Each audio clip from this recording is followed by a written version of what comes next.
Howdy folks, welcome back to Nomad Boatbuilding. I'm Mark Rutan, and today we're going to do a little bit of lofting.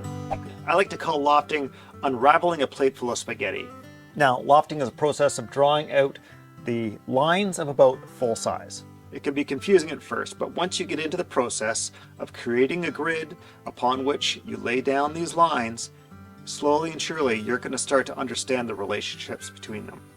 And when you can get to the point where you can visualize how these relationships work together in the various views that are laid on top of each other, that's when the light bulb's going to go on, and you're going to start to see how powerful the skill of lofting can be. Today I just wanted to touch on a small concept in the process of lofting. Now, lofting is a process of drawing out the lines of a boat full size. So whenever you're building a boat, it's advisable to try and loft the boat out full size. More often than not these days, when you get a set of plans, you don't have to loft the boat. Usually the designers have provided full-size templates for the molds, stem, transom, and so forth. That takes that load off of your plate. However, there's some important information that you can get from lofting that the designer didn't necessarily put on your plans. One of those bits of information is how to form what's called a stem rabbet.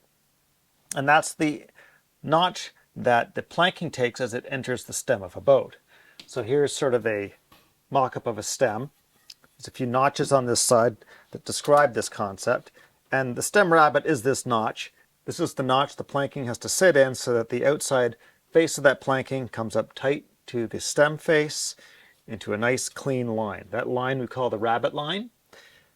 The whole notch we do refer to as the rabbet. Now the rabbet is made up of the rabbet line, what we call the back rabbet, or the apex, which is sort of the line on the inside, where the inside corner lands, and then where the back of the planking lies up against the stem, which we call a bearding line.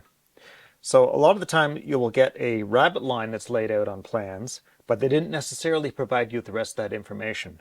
And having that information ahead of time really speeds up the process of getting the stem ferreted in so that the planking can be accepted. You should always leave a little wiggle room in this notch until you have this stem set up on the mold, and you can bend battens representing your planking around the mold and fit that properly.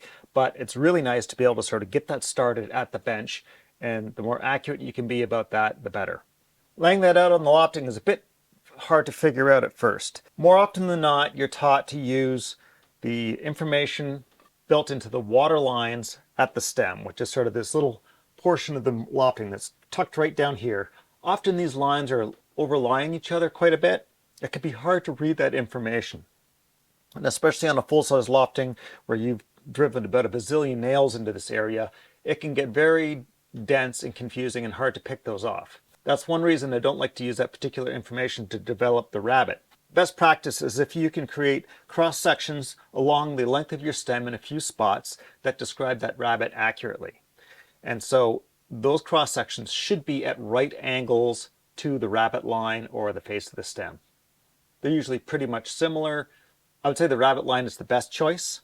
And so I just thought I'd quickly show you how you can find that information on the lofting, how to find the information of what the shape of that rabbet line will be at that point.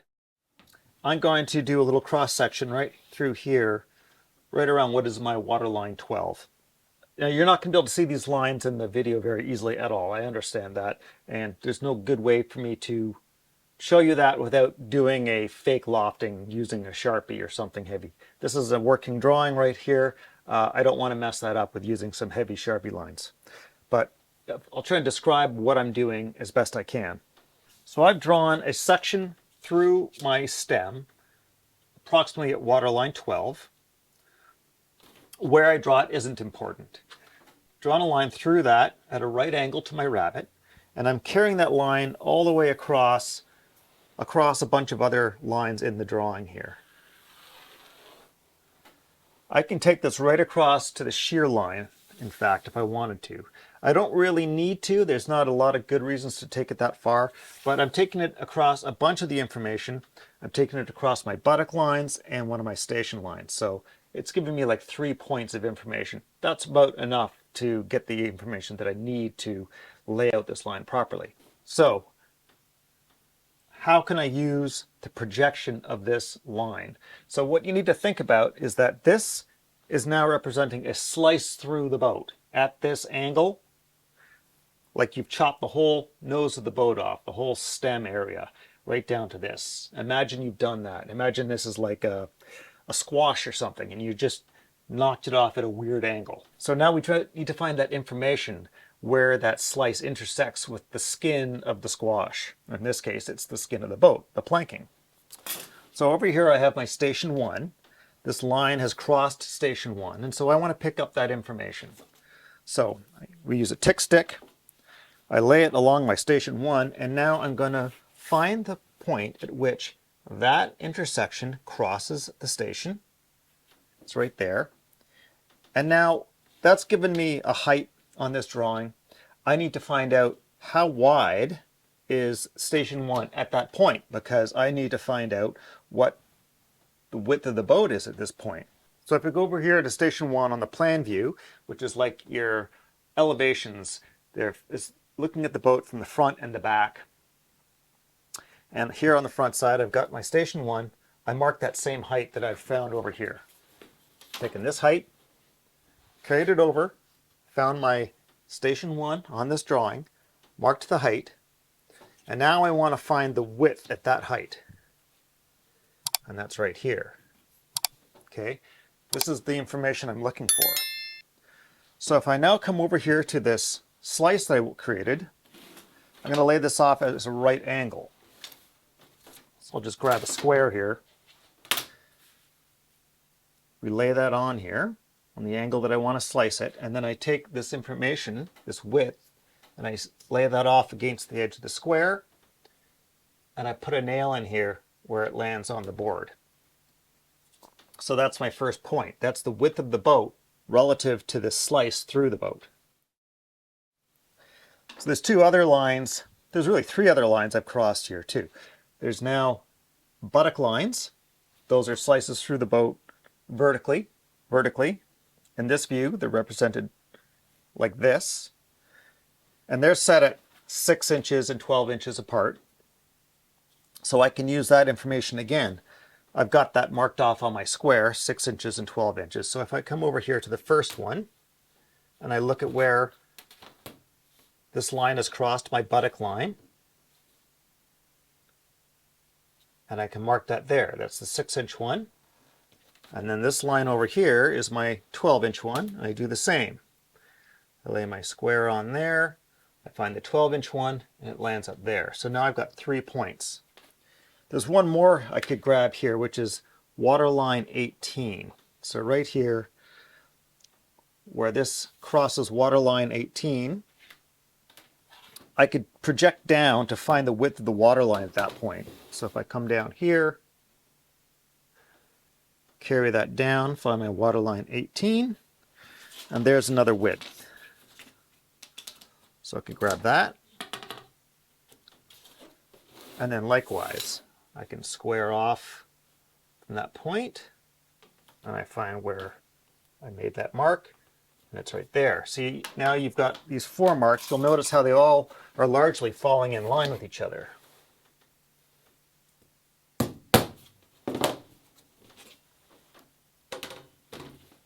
So now we take a batten and we lay that along those lines, and now that's representing the shape of the boat through that section. Okay, I'm going to put this on the outside.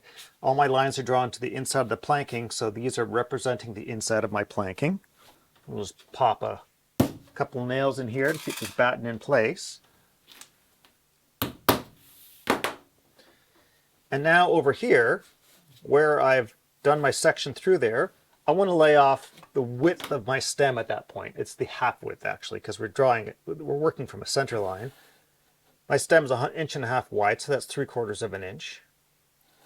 And now this batten I've used happens to represent the same thickness as my planking.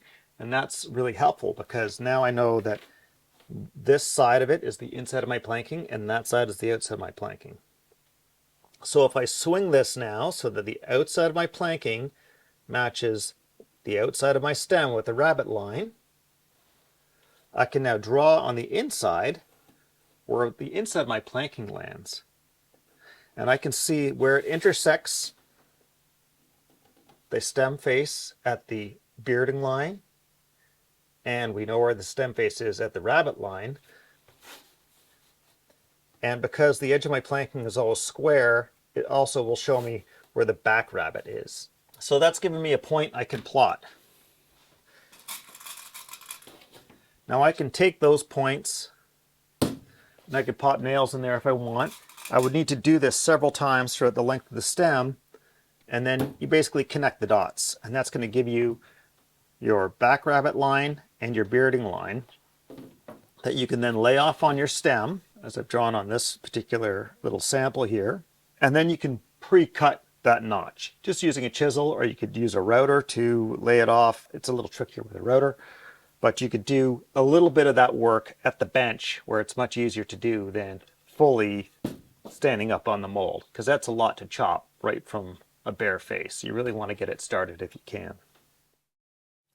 So the point of this little exercise is to impress upon you that when you're developing these lines, the trick is the visualization. It's to think about, I've not just drawn a line on my drawing here, I've cut a slice through the boat. And you have to visualize how that slice interacts with the other features in your drawing. We've got several views here and we can use them all. And if you can get that visualization down, you can really maximize the amount of information that you've got in your drawings. Okay folks, I hope that illustrates that lofting is a really powerful tool. It's well worth learning. It's going to take you a little time to get into it. It might take you several boats before you really start to click on how lofting works.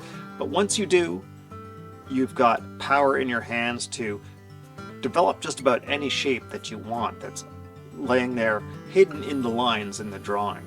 So don't be intimidated, take a crack at it. Check out my Bushido video where I walk you through the basics of lofting. Now if you like these videos and you'd like to help support the channel, I encourage you to join me over on Patreon. You can find links in the corner or down in the description. Alright, until next time folks, you take it easy.